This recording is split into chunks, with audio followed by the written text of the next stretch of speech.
Prepare to be amazed as two men, legally classified as vintage, compete to recall pop culture nonsense from a time when parents smoked in grocery stores and Ronald McDonald roamed free, judged and scored by artificial intelligence. Chris and Jeff sift through the glorious wreckage of a gleefully neglected childhood, hoping to find meaning. Nice pull, because if we don't remember this crap, you know damn well someone's gonna try and reboot it and make it way worse.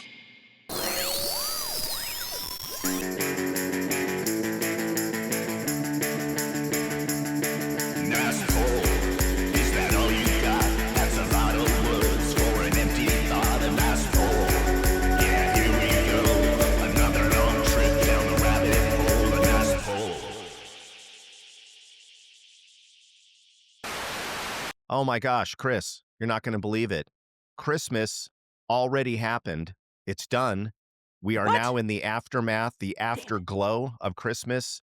There might still be a bunch of sugar and cookies and cakes and candies and leftovers in the fridge, but say what you will, we did survive another year. And you know what? I had a good Christmas. How about you?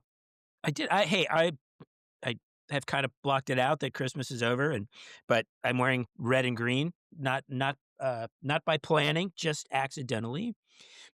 Had a good Christmas, although I tend to get in one of those, once it gets to December 26th, it's like, all right, I don't want to hear the music. Can I get the lights down? All that kind of stuff. It all gets pushed back on me, and none of those things happen. But yeah, I mean, I think for the most part, obviously Christmas as a dad, right, as opposed to Christmas as the kids. It's all about the kids, right? And now I think it's just my only complaint really about Christmas is I think I tracked it. I think I saw my first Christmas commercial. Literally, it was like October 9th. It wasn't even Halloween yet, and Home Depot was rolling out that this Christmas, get all your lights, and it was just like the Josh Lucas voiceover telling you about, all the deals on your Christmas stuff at Home Depot, to the point of like, all right, I get it.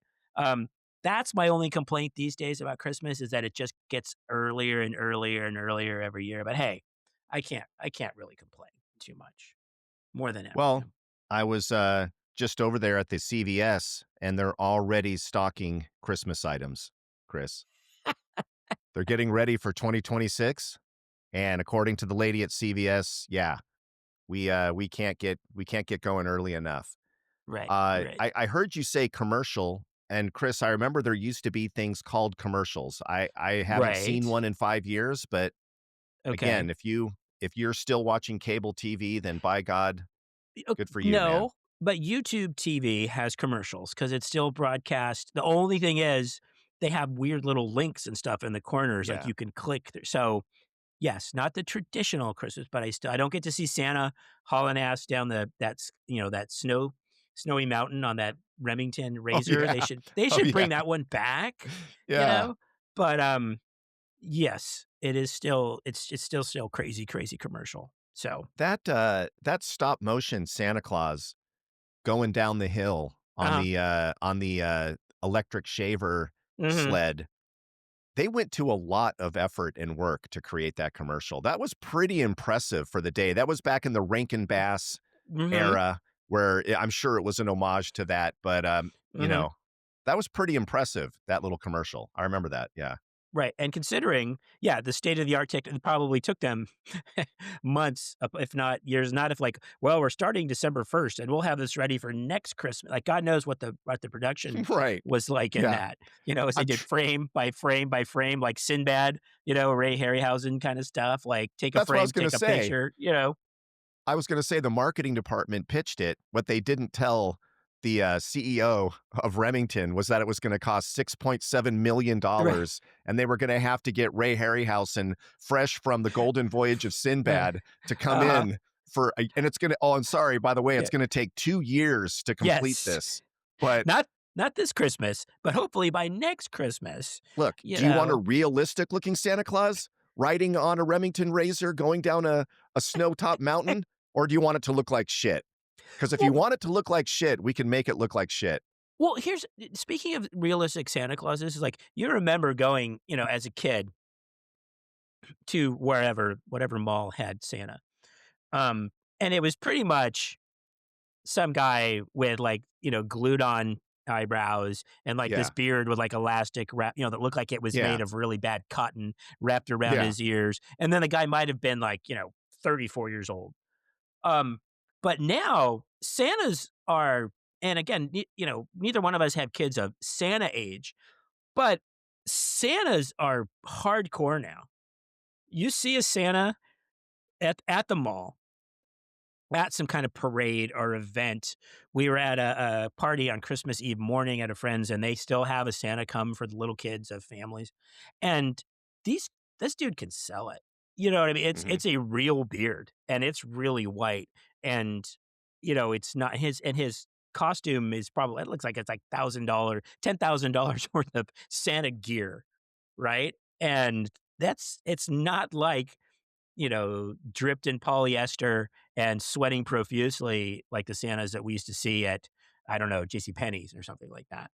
Yeah. Yeah, yeah. It's always cool when it's I was almost going to say a real Santa Claus, a guy with the actual hair. And there are Mhm, people that make a pretty good living all year round as Santa Claus, and they are someone who looks actually like Santa Claus and has, mhm. the real Yeah, beard, the real eyebrows, and all that. You can right. make a pretty good living on that. Chris, this one was a little bit different this Christmas because I saw a movie, and this isn't anything that we talked about ahead of time when planning Mhm, for the show.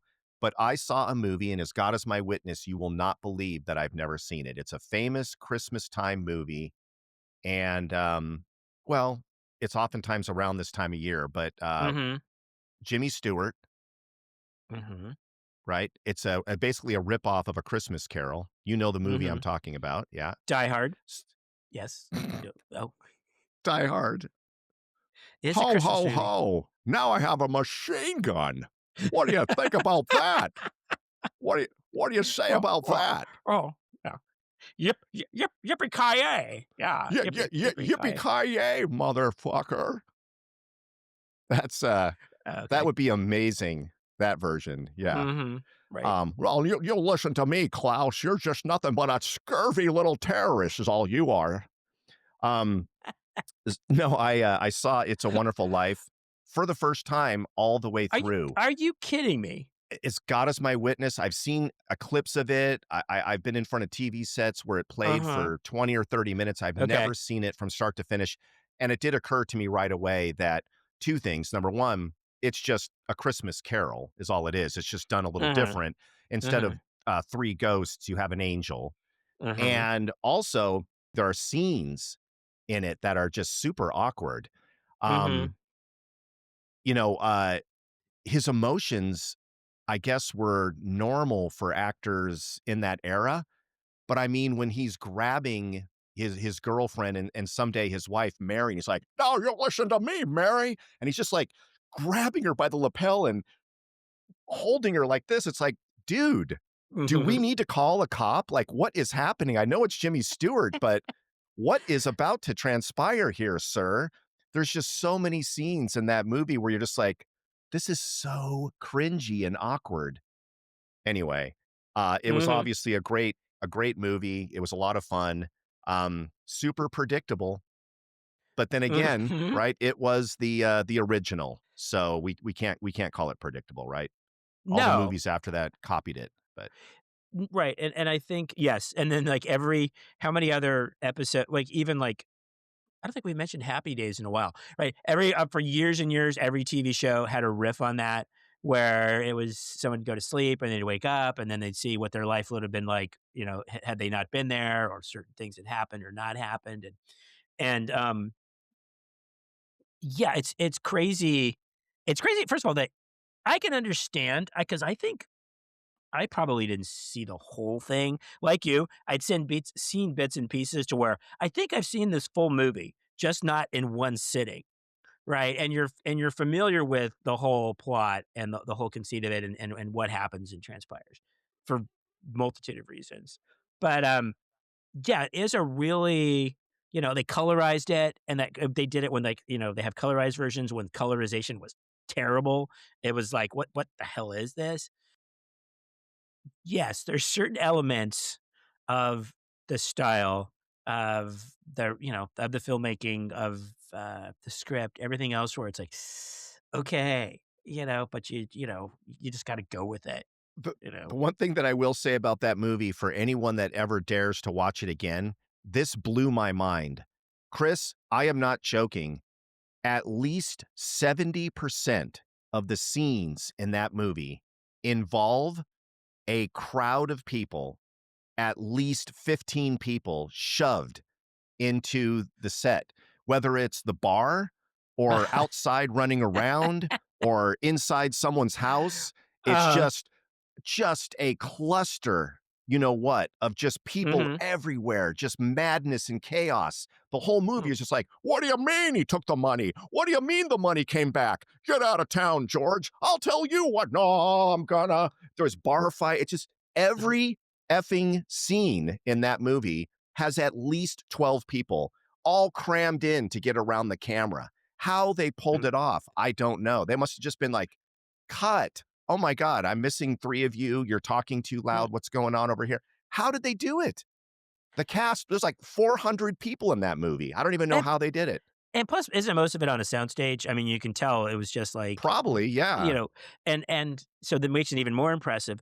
I think maybe then for next year, next Christmas, maybe we should do a table read of "It's a Wonderful Life." Yeah. And we can recruit a few people to be other characters, and you can be George. You can be George Well, Bailey if you want. That's I okay. wish I still had a recording of it, Chris, but back in the 90s when I was at the Comedy Store in La Jolla, we had a hmm skit show, our little skit show on Fridays or whenever it was.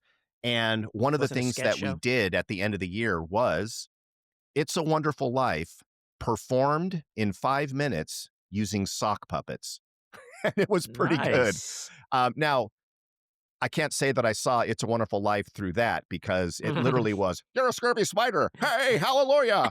Ring, ring, ring. He got his bells. Oh my gosh, it's an angel, but they were all, it was all just people's socks. But it was quite a sight to see that. I wish we could do another performance of it, but most of them are dead. True story. Anyway, yeah. I guess, and one more thing, I guess, in Wonderful Life, I guess there was a legend, an urban legend that turned out to be false, that Bert and Ernie from Sesame Street were named after Bert and Ernie from It's a Wonderful Life, and two of the random characters until and people believed that for decades until Jim Henson said no, that wasn't true. That was When just kind when of they a said Bert and Ernie in the movie, I looked at my wife on the couch and I did the, "Hey, Bert and Ernie." I did that. The other thing I was gonna say is, as many times as I have seen it, this is the opposite, a movie that I've hmm seen, dozens of times. I'm still amazed at how hard I laugh and the joy that I receive from A Christmas Story. It's just one of those movies where I could watch it a trillion times and I'm still laughing my hmm butt off. Chris, there is a scene in A Christmas Story. We've all seen it. I'm sure. I know you've seen A Christmas Story, hmm with the Red Ryder BB gun and all that stuff. yes, His little brother being dressed in this crazy, thousand layers of winter garb because his mom is so worried he's going to catch cold, and he's trying so hard to keep up with his brother when they're walking to school. And of course, in one of the scenes, it's all physical comedy. The brother literally falls over and like a turtle on its can back, he can't get up. And he's literally yelling at some kid that knocked him over. Hey, kid, come on. It's just that moment of utter futility. It gives me a gut laugh, Chris. I almost choked. That's how good that laugh was. That movie is just so amazing in every way, shape, and form. two things stand out for me from A Christmas Story, and yes, there are some pretty hilarious scenes. I think we can all relate to it was before our time, but I mean, I think we all had BB guns when we were Oh kids. yeah. Oh yeah. And yes, I had a Daisy, or we had a Daisy. We didn't have a Mm-hmm. Red Rider. Yep. Um, but for me, the favorite things are number one, um, when he gets his mouth washed out with soap. Again, that's the little brother, right? That gets his mouth washed out with soap. Oh yeah. Um, That happened to me. My grandmother, I think have we talked about this? My grandmother washed my mouth out with soap once, and um, to this day, I never forgotten it, and I can still it was pretty awful because I couldn't get rid of the taste of soap for, like, hours. Every time I breathed, it was like I could taste soap. Although tech it was Zest, though, so technically it was not soap. I think Zest was a deodorant beauty bar, if I remember correctly. Oh, okay. My Yeah, I didn't grandparents always realize. used Zest, Yeah. kinda like Velveeta cheese and, like, not the real product. Um, I remember that, and then for me, the parents, Darren McGavin and Oh, yeah. Melinda Dillon, pop culture icons for other Yeah. reasons. Oh, yeah. Obviously, Melinda Dillon from Close Encounters, Yep. and so it's part of 2 Man. classic movies right there, and Slapshot as well. And then Darren McGavin, Kolchak, The Night Stalker, Yep. he was in The Natural, he was in but those thing it's those kinda stand and they were kinda old to be parents of those little kids, I always kinda thought. But, They were, for sure. Yeah. um, Yeah. but, yeah, so those kinda stand out, for me, but yeah, that's a fun time. That was good. It's Yeah, a good when time. she was in Always a good Close time. Encounters, I was obviously, you and I were both little kids, late 70s. What were we, like 11 or Mhm. 12 years old or something, Mhm. 13 or something maybe. But I remember thinking, "Huh, that's weird. I don't know that a kid my age should be attracted to the lady that's playing the mom of the kid, but huh, something's happening here." I would say I mean, she was, God rest her soul, Uh-huh. just one of the coolest actresses ever, man, just so low key Definitely. and just such a great actress. And then Darren McGavin, um, man, Night Stalker. We could do an Mhm. entire episode on how effing cool Maybe we was that should. series, Night Stalker, which obviously inspired the X-Files and a whole bunch of stuff. Mhm. Anyway, Definitely. sorry, great movie. But Chris, unfortunately, well, hey, but let me ask you. I got all the presents that I wanted.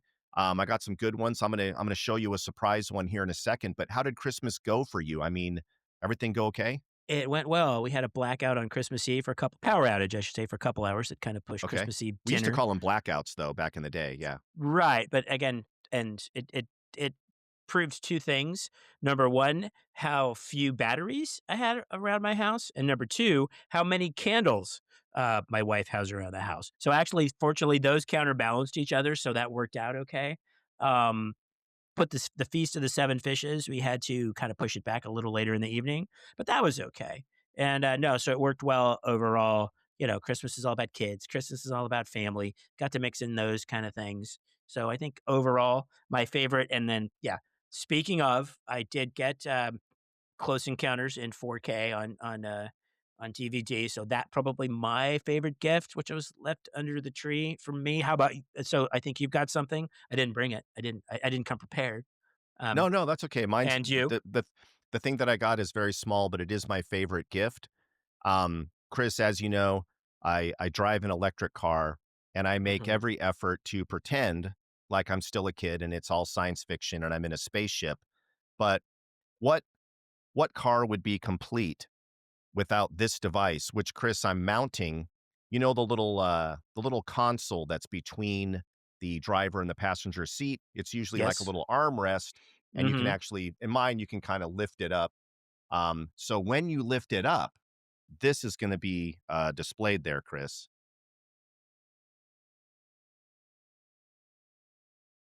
Is that a flux capacitor? It is.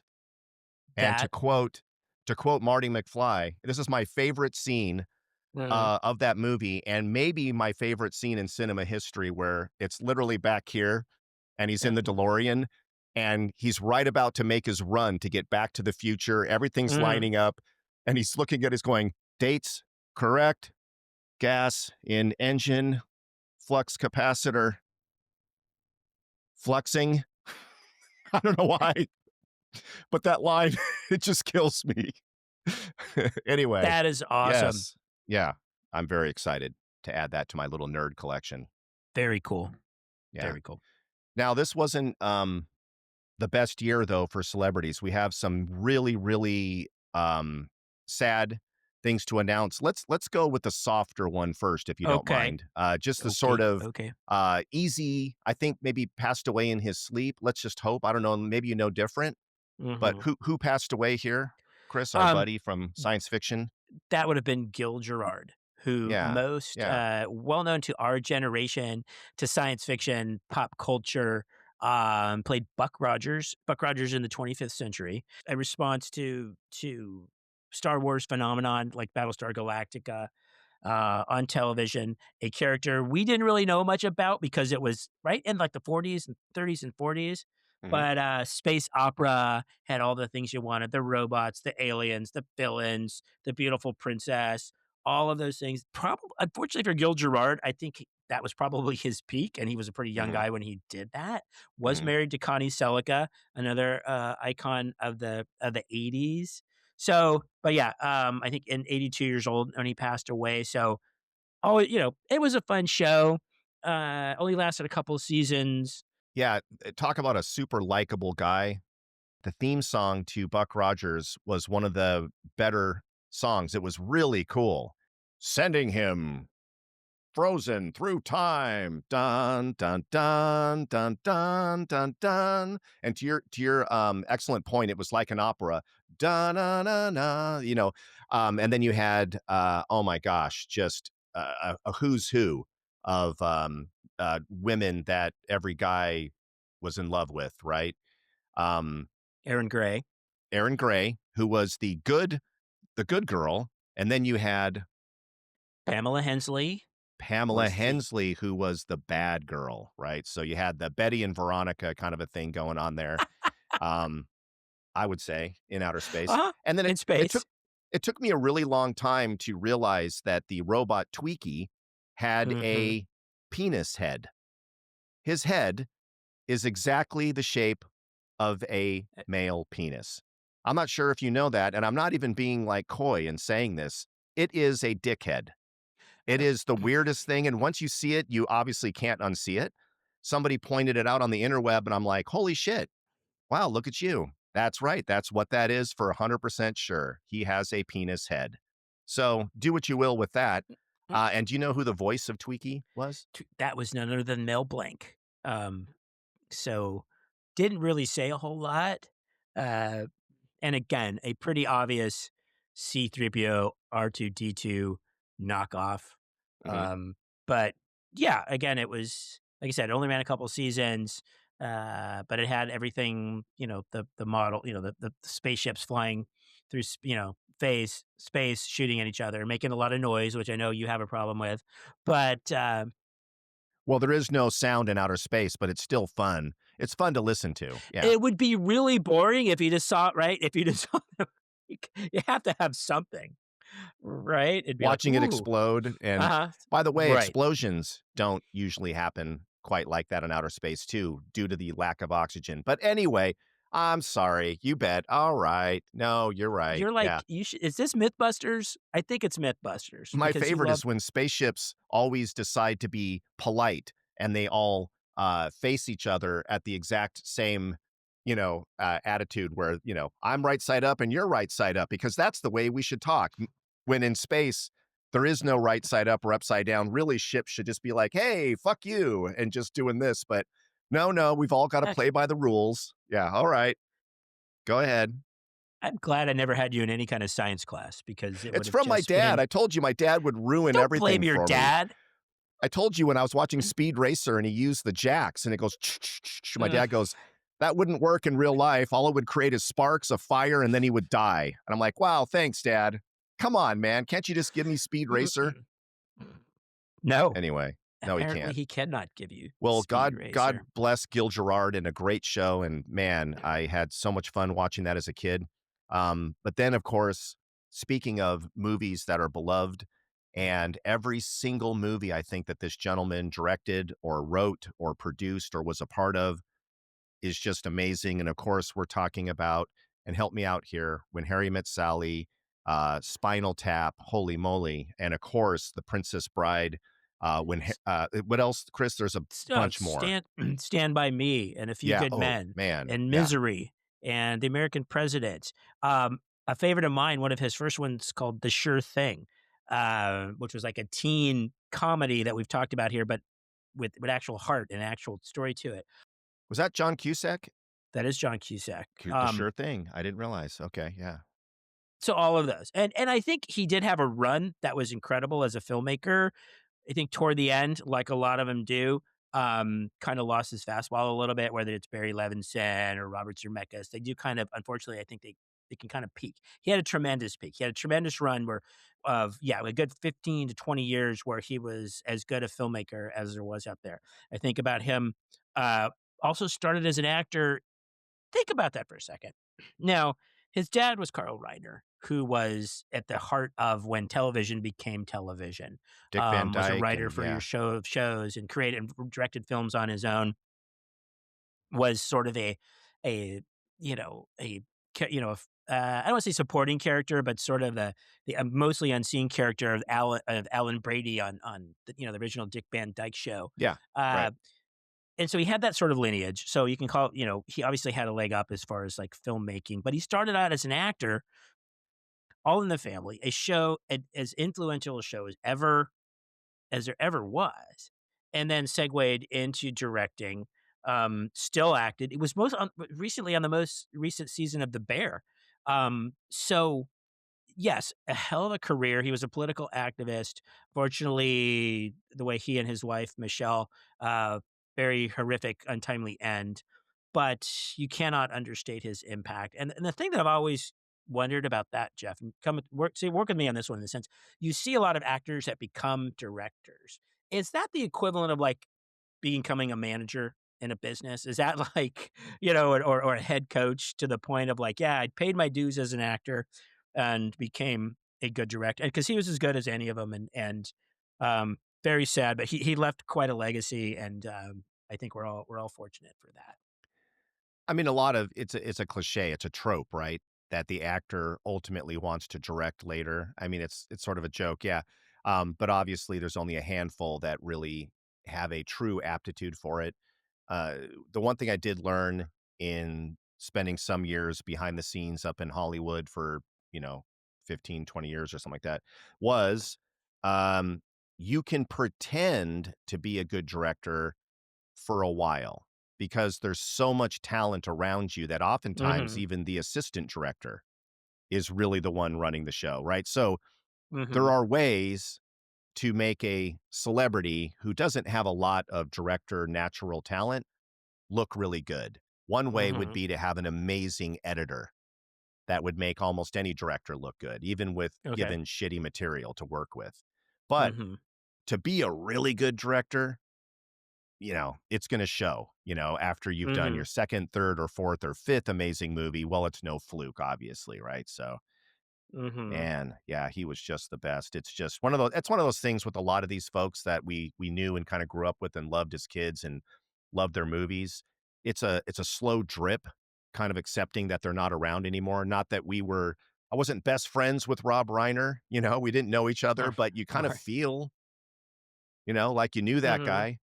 And so it sucks, man. It's really tough. Like Robert Redford, we talked about him earlier. It's like, I don't remember Robert Redford not being around, our entire lives. There was always a Robert Redford. You could pretty much say that about Rob. It's like, I guess that All in the Family came out in 75, I think, or 74, or I'm not even sure that early 70s. I should probably know that before I make that statement. But, um, it's hard to remember a time when Rob Reiner was like, "Oh, yeah, Rob Reiner. Oh, yeah, Meathead. Oh, yeah, the film director. Oh, yeah, he pops up in movies from time to time." And that, I think, is one of those things so you do feel like you know them, right? Because you do feel like, yeah, they've always been kind of in my life. So, but yeah, very sad. But again, tremendous legacy and tremendous work. And I don't know if I had to say if I had a favorite of his, it probably again, The Sure Thing is a great, again, story, great film. It's a tiny, short little, like, 91-minute movie. If I had to pick a favorite, it would probably be Stand By Me because, again, the coming of age stories, the 4 best friends when they're, like, 12 years old. Um Tremendous, tremendous, based on obviously a Stephen King novella. He did really good work with Stephen King stuff like The Misery. Um, but yeah, that would probably be my favorite if I had to pick a favorite Rob Reiner film. How about you? What By the way, just really quick on that note, would you ever have thought that Stephen King and Rob Reiner would be a pair ever in terms of creatively? It's just not that it doesn't make sense, but it's just Mhm. something I wouldn't have ever expected. Like That guy from All in the Family is a really good, thriller, mystery, tense, coming of age or whatever type. Anyway, Mhm. just something I never would have guessed. That's all. Right. Right. Um, No, good yeah, point. Excellent point. yeah. I don't know. Just strange. But gosh darn, is he good? Yeah. I mean, I think it's pretty cliche, but Princess Bride. It's just one of those movies where, just Mhm. like I said with Christmas Story, you can watch it a million times. And, if I see it, if I go by the thumbnail of it somehow when I'm scrolling through Netflix or Hulu or whatever, I'm like, ah, man, we should probably watch this. You know, Mhm. it's easy to do. Unlike my wife, who will say once a year, should we watch the entire Lord of the Rings trilogy again? And as much as I love that, Chris, you're just like, oh, man. That is a commitment. Is it really? It's 9 hours of your life, but Mhm. the emotion, the saga, oh, the journey. Chris, can I really go through all of that again? But with Princess Bride, it's a Mhm. no-brainer. It's like, "Oh my god, yeah, we're watching this before I go to bed. This is incredible." Yeah. When she asks a question, is that really a question? Is like, should we watch, Lord of the Rings, or should it be, is it actually, when are we gonna watch Lord of the Rings? It's when are we going to?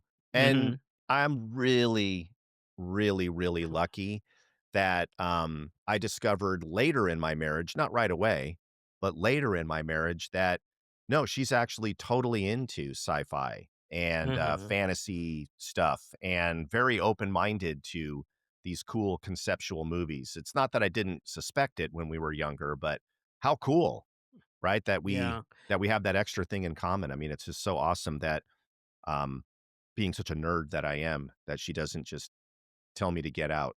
Chris, I own stormtrooper armor. Okay. We can't make this point too clear.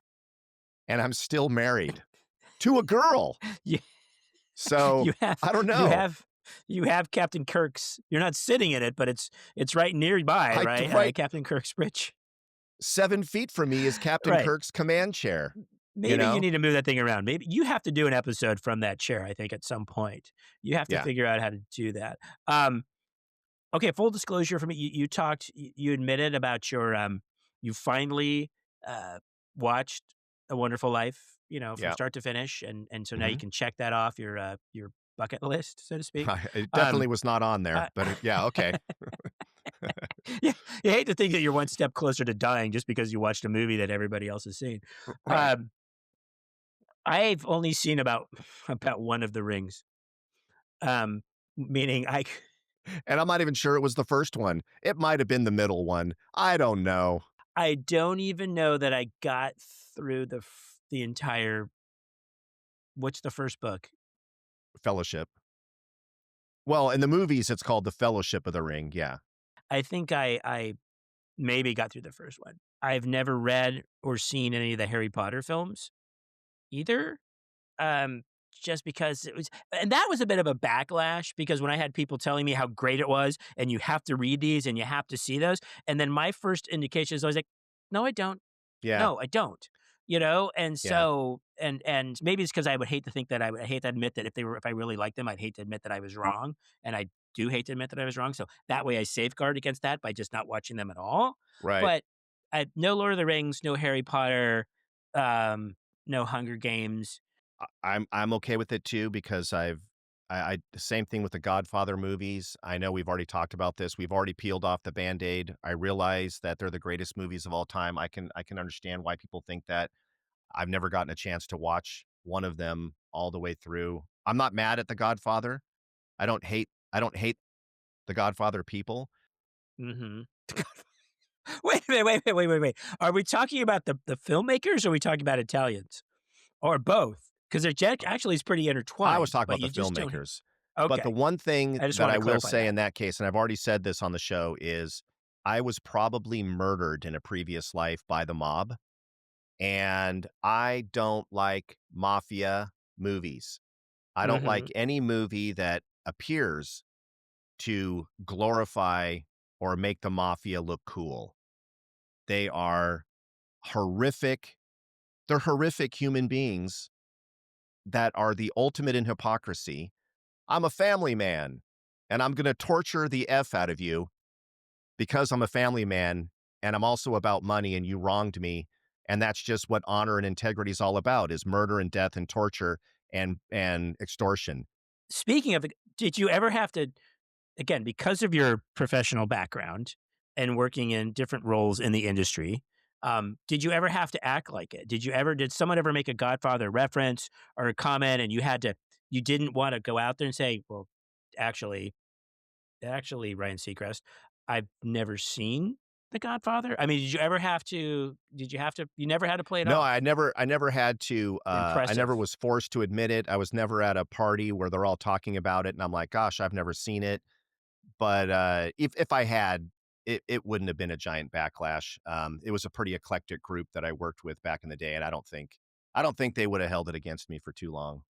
But, anyway, not even sure where I was going with that point. But, yeah, there are certain things that we have never seen, and maybe we never will. But Lord of the Could have a Rings, whole Chris, episode on that. I Yeah. will say in Lord of the Rings defense, if you ever did maybe have, I was gonna say a gun, but maybe a bow or a broadsword at your head, and you had to watch it, it does begin and end in a very epic way where all of the pieces fit together, and it Okay. gets super dark and really tense, and it's hard not to get completely drawn in, and it's pretty damn epic. And I will say, Harry Potter, being a light-hearted, silly, geared for 12-year-old kids type of a thing, they got shockingly dark. In the last Mhm. 3 films, it was like, "Oh, man, this is no longer about, magic wands and chocolate frogs.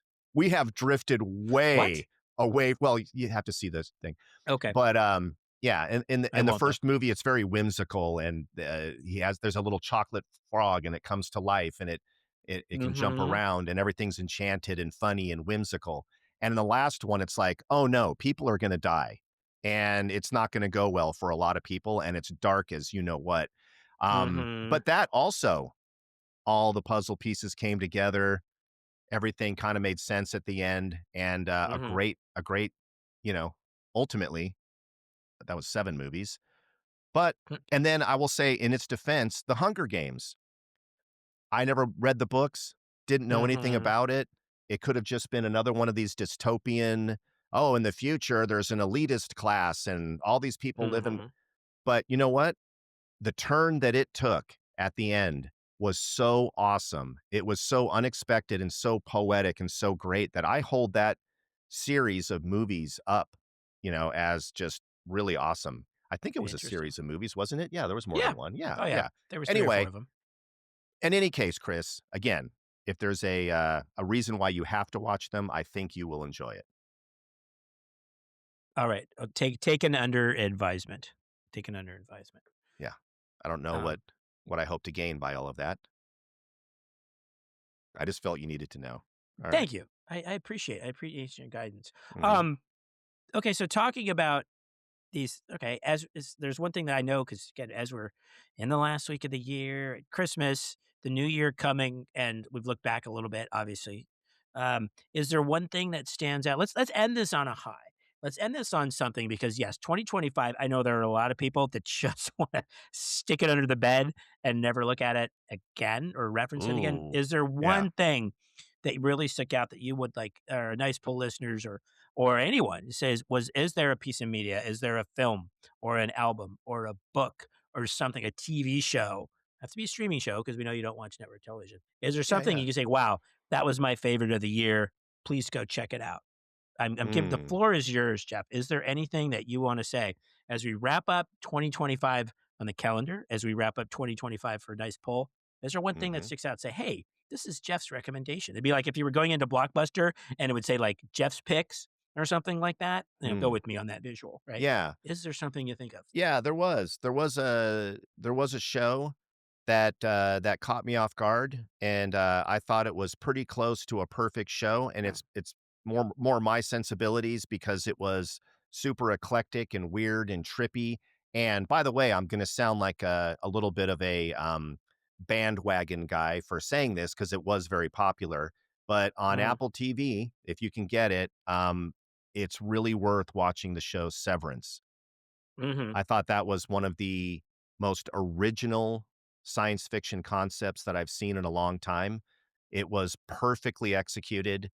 It is super left turn, super odd, really addictive, very uncomfortable at times, and you are definitely in a world that you're like, "Huh, wow, I never thought about that before." So if you're looking Mhm. for a psychological thriller that is just perfectly acted, um, that's my big, strong recommendation as we come out of 2025, and it's not over yet. There is another season coming, but, yeah, Mhm. Excellent, excellent. Severance. Uh-huh. That's one of those things I've meant to watch it, and Mhm. I will do that. My recommendation, and I think I've talked about it a little bit, and it's from the musical side, and it's from a band that I had heard about, but never really investigated very much, and I'm glad I did. It's the band Haim, Haim. They are three sisters from LA, all in their like early to mid 30s. Um, they had an album out called "I Quit" this year that has been nominated for Grammy for Best Rock Album. They are the Wow. first Wow. they are the first all-girl, all-female, I should say, group, to be nominated in that category, and when you think about all the other all female, whether it was, I don't know, the Bengals or the Go-Go's or help me out here, any all-female groups that we would be talking about, the Sure. Runaways, the first in that category. L7, the Okay. Pandoras. Okay, Yeah, right, there we go. sure. But it's not about the word. The album is outstanding. Had the opportunity to see them live, and they, um, all I can just say is they kick serious ass. Again, 3 Wow. sisters with a couple of backup musicians to flesh out the band. Again, 3 Mhm. sisters from LA whose parents had the prescient thinking to, yeah, they wanted their kids to go to school and get a good education, but they wanted them to learn music. They insisted that each one of these daughters learned percussion, number 1, and then Mm. branched out into guitar and bass and keyboards. Saw them live, was among the best shows best show I've seen in years. Fun, energetic. They said their inspirations are like Sheryl Crow and Liz Phair and Alanis Morissette. Cannot Wow, recommend cool. them enough. They came up on as in my personal end of top 5 albums, I guess, of the year, Mhm. on rotation being played through streaming. Um, if you haven't heard them, if you haven't seen them, go check. They're recently on Jimmy Kimmel. Go check them out. Haim, the album "I Quit." That is my recommendation. That was the best for Nice. me for 2025. I'm excited. I love music, as you know. I'm gonna check them out right after we, finish this up. And, if I could just put in a plug for 2, not 1, but 2 bands that have a female front person that I discovered this year. One of them I just discovered, and this woman, Chris, she's gonna be huge. If she's not, that's fine. She's amazing. Eka Vandal, ECCA, Eka, and the last name Mhm. Vandal, Vandal. My God, it is intense, insane, off the hook. I don't even know what I would call it, alt rock, but just beyond that. And then the other one is a band fronted by a super 70s glam front woman named Arrow, and the band is Starcrawler, and they're all like from LA, local SoCal. And I'm actually going to check them out if you're from San Diego down at the Casbah on New Year's Oh, Day. This band nice. is off the mother effing hook. Their songs are insanely good. It reminds me so much of the days of like, T-Rex and just super glammy, take the ball by the horns, 70s rock, just pure awesome rock and roll. So there you go, everybody. Right on. Outstanding. Well, then I'm gonna throw in one more thing also on Apple Throw it TV. in.